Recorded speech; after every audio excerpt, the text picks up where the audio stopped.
Hello বন্ধুরা, কেমন আছো? আশা করছি ভালো আছো, সুস্থ আছো। আর আমিও ভালো আছি।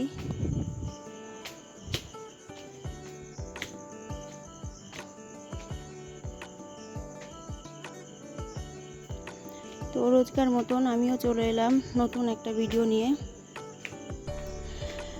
দেখতে থাকো, তোমাদের ভালো লাগবে। আর যদি ভালো লেগে থাকে তাহলে আমার পাশে থেকে আমার চ্যানেলটাকে সাবস্ক্রাইব করে দিও।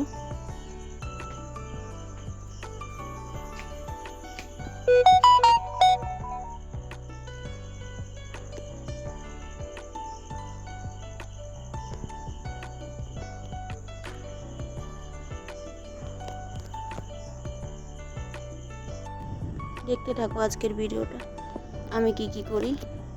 আজ সকালের বাসি কাজ দিয়ে শুরু করলাম। সবার আগে আমি এই যে জানালা খুলে দিলাম, জানলা দরজাগুলো খুলে দিলাম ঘরের, দিয়ে মোছামুছির কাজটা করে নিচ্ছি। কারণ কালকে ঝড় হয়েছে, তো প্রচুর ধুলোবালি হয়ে গেছে ঘরগুলো। তাই খাট মুছে জানলাগুলো মুছে নিলাম, নিয়ে যে বিছানা গুছাতে এলাম। ভাবলাম আজকে বেড কভারটা চেঞ্জ করব, তো আজকে আর হয়ে উঠলো না, বেড কভারটা চেঞ্জ করা যাবে না। তো ভাবছি যদি রাতে পারি চেঞ্জ করে নেব, আর নইলে কাল সকালে আবার চেঞ্জ করে ফেলবো। তো এই যে ভালো করে ঝেড়ে নিচ্ছি বিছানাটা। বিছানা ঝাড়া হয়ে গেলে সমস্ত কিছু আজকে মোছামুছি করতে হবে। ধুলো হয়ে গেছে, যতই জানলা দরজা বন্ধ রাখি না কেন, ওই বন্ধ করতে করতে যেটুকু সময় পাই ব্যাস ধুলো হয়ে যায় সারা ঘর।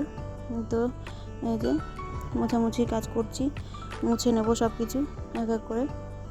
ড্রেসিং টেবিলটা বেশ ভালো ধুলো হয়ে গেছিলো, ওটা আগে পরিষ্কার করে নিলাম সুন্দর করে, নইলে কাঠের জিনিস দেখতে খুব বাজে লাগে, সাদা হয়ে যায়। তারপরে এই যে শোকেসের উপরে যে জিনিসগুলো ছিল ওগুলো মুছে নিচ্ছি, সব সরিয়ে নড়িয়ে ওগুলো না মোছামুছি করে এবার ঘরগুলো সব মুছে নেব। ঘরগুলো আগে ঝাড় দিয়ে নেব, পরে মুছবো। তো এক এক করে সব ঘর ঝাড় দিয়ে নিচ্ছি আমি। এই যে সব ঘরগুলো ঝাড় দিয়ে নেব, ঝাড় দিয়ে উঠোন ঝাড় দেবো। কালকে ঝড় হয়েছে তাই উঠোনে প্রচুর পাতা পড়েছে, সামনের দিকেও পড়েছে, সামনের উঠোনটাতেও পড়েছে, আবার পিছনেও তো যাচ্ছে তাই অবস্থা। আর পিছনে আজকে ঝাড় দেওয়া যাবে না, কারণ কাদা হয়ে গেছে। ওটা মানে ঝাড় দিতে গেলে অসুবিধা হয়ে যাবে, কাদা হয়ে যাবে। তো সামনে এই যে দেখো কত পাতা, এই পাতাগুলো আমি এখন ঝাড় দিয়ে বেরও করতে পারবো না গেটের বাইরে, কারণ গেটের বাইরে আমার জল জমে আছে। এই পাতাগুলো আমি হাত দিয়ে তুলে ফেলে দেবো, দিয়ে যে দুয়ারে জল দিয়ে নিচ্ছি। না ঝাড় দিয়ে পাতাগুলো ফেলা হয়ে গেছে, হাত দিয়ে তুলে ফেললাম, ফেলে যে দুয়ারে জল দিয়ে নিলাম। জল দিয়ে এবার আমি রান্নাঘরে সমস্ত কিছু মোছামুছি করে নেব, কেননা রান্নাঘরটাও প্রচণ্ড ধুলো হয়ে গেছে সব কিছু। আর ডাইনিং টেবিলটা আগে মুছে নিচ্ছি, কারণ সকালের খাওয়া দাওয়া হয়নি কারোরই, তো সকালে সবাই খাবে, তাই আগে ডাইনিং টেবিলটা মুছে নিচ্ছি। ডাইনিং টেবিলটা মুছে কিচেন ক্যাবিনেটটাও সুন্দর করে মুছে নেব। আর সব কিছু প্রত্যেক দিন মুছে নেওয়াই ভালো, তাহলে নোংরাটা কম হয়। আর রান্নাঘর যেহেতু তেলচিটে হয়ে যায়, খুব একদিনের বেশি দুদিন গেলেই তেলচিটে হয়ে যায়, তার জন্যে প্রত্যেক দিন আমি মুছে নিই। দিয়ে এবার কালকে রাতের যে বাসনগুলো ছিল, বাসনগুলো উপর দেওয়া ছিল মেজে, তো এই বাসনগুলোই আমি জায়গা মতন সব রেখে দিচ্ছি। তো বাসন রাখার পরে আমি রান্নার জায়গাটা মুছে নেব। এই যে গ্যাস ওভেন দিয়ে রান্নার জায়গা দিয়ে ভালো করে মুছে নেব। ওদিকে আমার বেসিংয়ের মধ্যেও কিছু বাসন আছে, চায়ের বাসন, আরও কিছু টুকিটাকি বাসন আছে, সেগুলোও ধুয়ে নেব। এদিকে বাসন ধুতে আমি এদিকে কলে জল চলে এসছে, 9টার জলটা। তো আমি ওদিকে বালতি বসিয়ে দিয়ে এসেছি। এবার এদিকে বাসন ধুতে হয়তো বালতি ভরে যাবে, বাথরুমেও জল তুলতে হবে। হ্যাঁ, বাথরুমে জল তুলে নিচ্ছি, বালতি ভরে গেছে। এবার বাথরুমে জল তুলে এবার ঘর মোছামুছিগুলো করে নেব। তো সমস্ত ঘরগুলোই আজকে মুছবো, সিঁড়িটা আর আজকে মোছা হবে না, কারণ আর সময় নেই, আর অনেক বেলা হয়ে গেছে।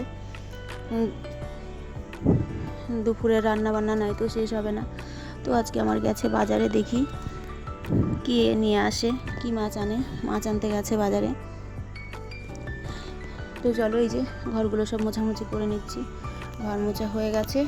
এবার আমি চলে যাব কালকের জামা কাপড় আছে, আর আজকের আমার বাসি নাইটি আছে, এগুলো সব কাচবো, কেচে ধুয়ে ছাদে মেলে দিয়ে যাব। যে ছাদে মেলে দিয়ে আবার চলে এলাম ঠাকুরের বাসনগুলো মেজে নিতে।